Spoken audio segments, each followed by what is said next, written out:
Les apôtres sont les premiers missionnaires. C'est ce thème qui retient notre attention.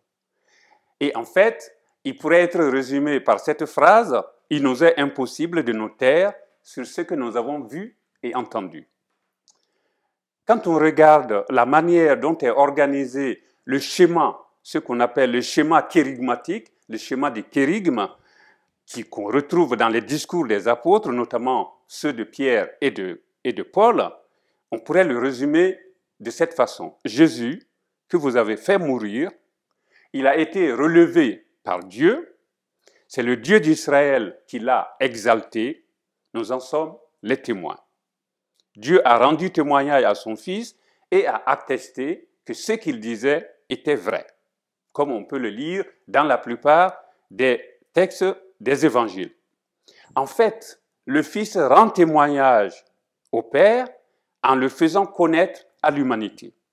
Et puis le Père témoigne de la foi des païens par le Saint-Esprit qui leur envoie à eux, païens, comme aux apôtres. Et par conséquent, ce qui est important, c'est de voir finalement sur quoi mettre l'accent les apôtres quand ils parlent donc dans leur discours missionnaire.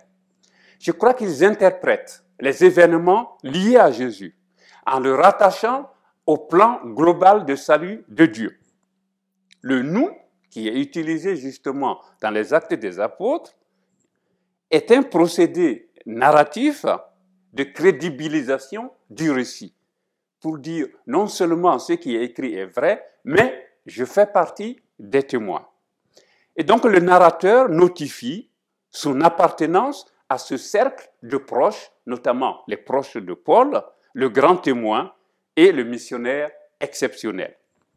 La résurrection de Jésus dont il est question est bien articulée au plan de Dieu et à l'essor de la parole.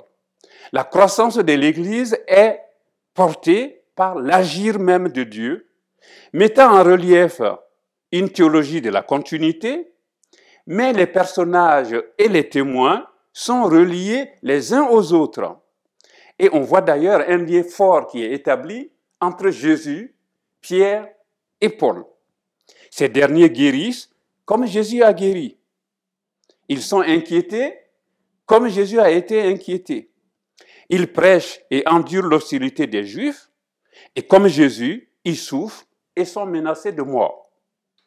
Et d'ailleurs, si on regarde de près, Étienne, le martyre d'Étienne, est calqué sur la mort de Jésus. Et donc, il y a une destinée semblable qui existe entre le Christ et ses témoins.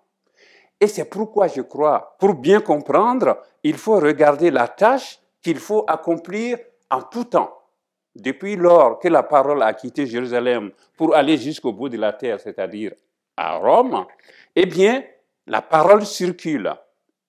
Et Luc, qui fait œuvre d'historien tout au long de son livre, Les Actes des Apôtres, qui est la continuation de l'Évangile, eh bien, au début, il montre Jésus qui fixe l'attention des disciples sur la tâche à accomplir.